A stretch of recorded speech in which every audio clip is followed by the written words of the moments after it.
Analyst here at Oakland University. That's my official title here. And basically my day-to-day job responsibilities are monitoring and maintaining health and security of the network here at the university. We have a pretty diverse team that helps and assists with that. So it's not a one-man show by any responsibility or anything like that. A lot of what I do here is compliance, so meeting various HIPAA, FERPA, PCI, things like that. I assist to make sure that we meet those regulations and things like that. So I'll do that. Monitoring and maintaining health of various systems like our NAC solution. What's that mean, NAC? That's what you use to authenticate to the network, the Bradford system that you see. So managing and maintaining health of that. IDS, ITS, things like that.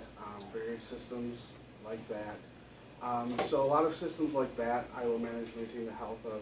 Firewalls, we have a wide variety of firewalls that protect both border and internal. Wide variety of platforms that we use for that. So managing and maintaining those. So it's a fairly diverse, I guess, complement of systems that we manage, a portfolio of systems.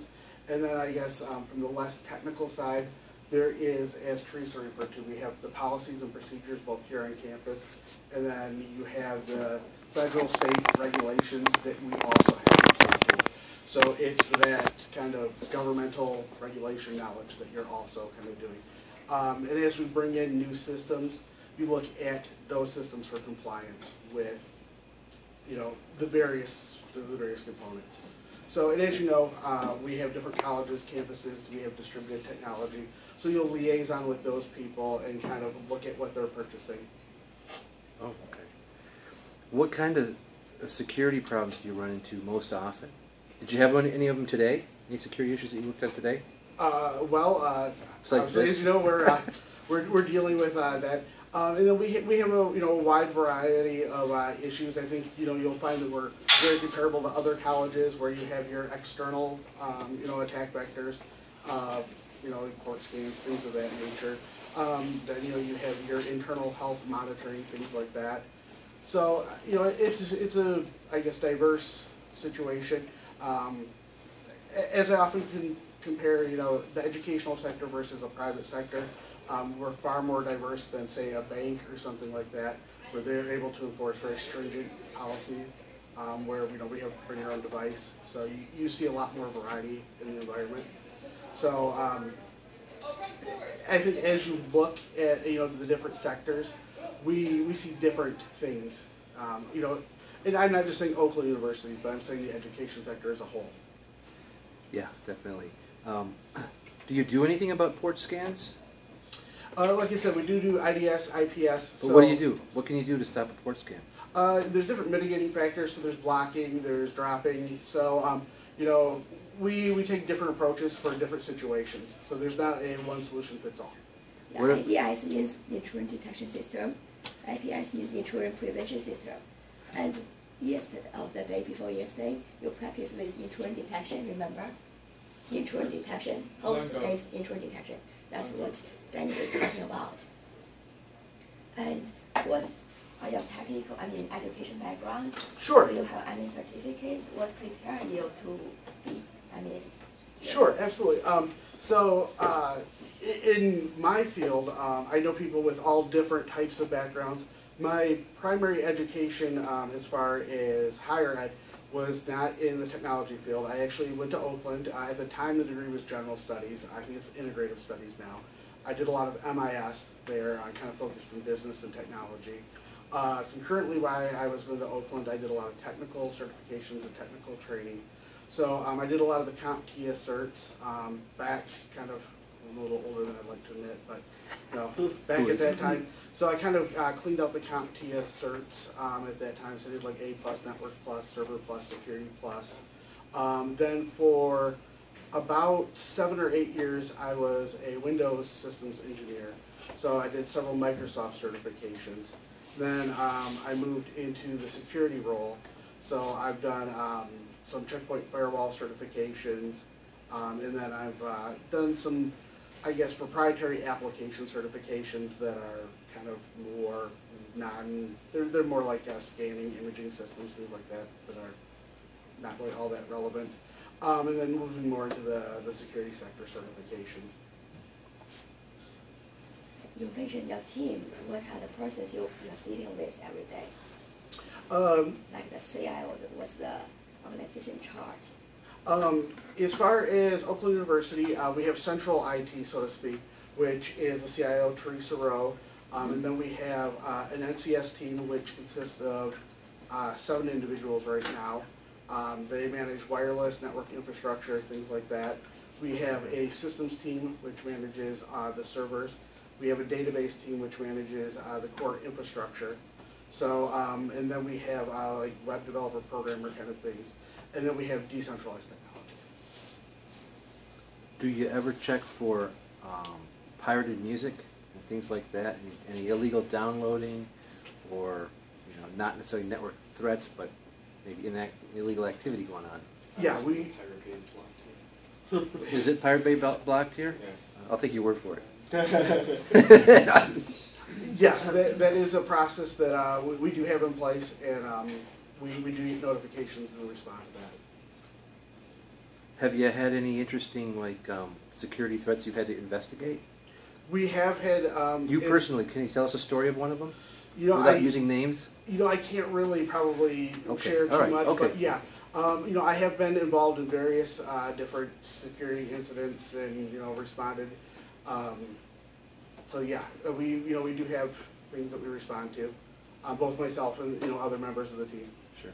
Yeah, for example, last year, my department of computer science, there's a server which was compromised, and the hacker released the information like our GIN number, something like that, in public. So the server was taken away. Could you share some information about that? Because we'd like to know more about the response plan, recovery plan. Yeah, we do have response teams in place that get notified in the event of that. So there is both the proactive notification and then the reactive notification. So in an event like that, then there's the mitigating steps where you will take something out of service, look at the event, and then the mitigating factors, and then bringing something back into service. So in the event of your department, that's exactly what happened. So that plan was put into place, and we look at what type of information was involved, and then we restore services, of course, as quickly as we can. Okay, one last question. You're a person who does network administration and security, both, right? Is that fair to say? You're not exclusively security. Yeah, and I would, I'd really say that we have a team here that they really do most of the network administration, design, and architecture. That's their primary focus, and I'm kind of ancillary to that team and do the security aspect. Oh, you are? Okay, so you specialize in security.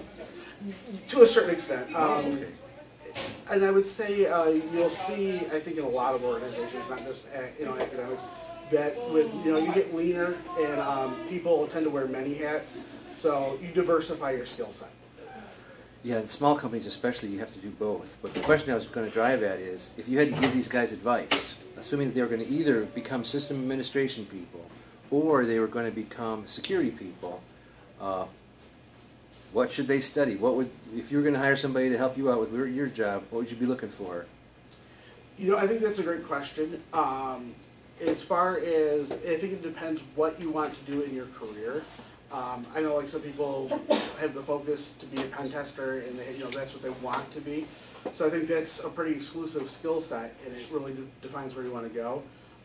Or the sector that you want to go in. If you're going to be in banking or something like that, you may not need that quite a diverse skill set as if you're going to an education sector or the small business, the small medium-sized business.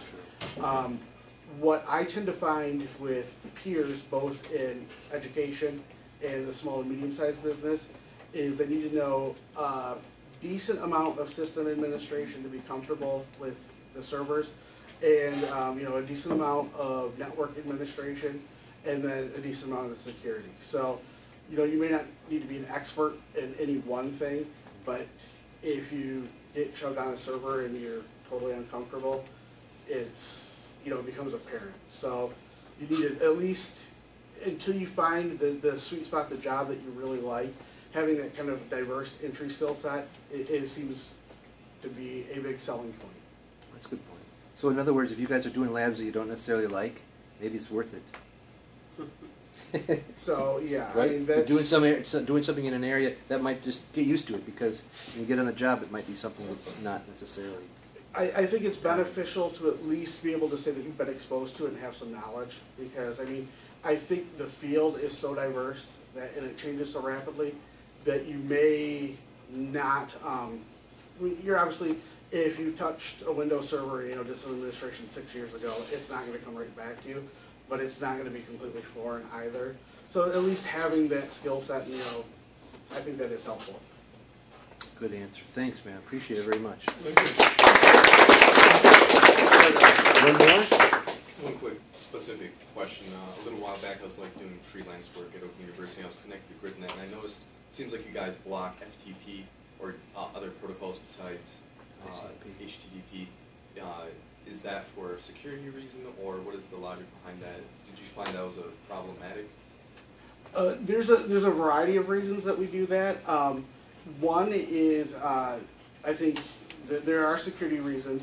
Two, there's bandwidth limitations over GrisNet. I think all of you know you get to use GrisNet in the Oakland Center especially.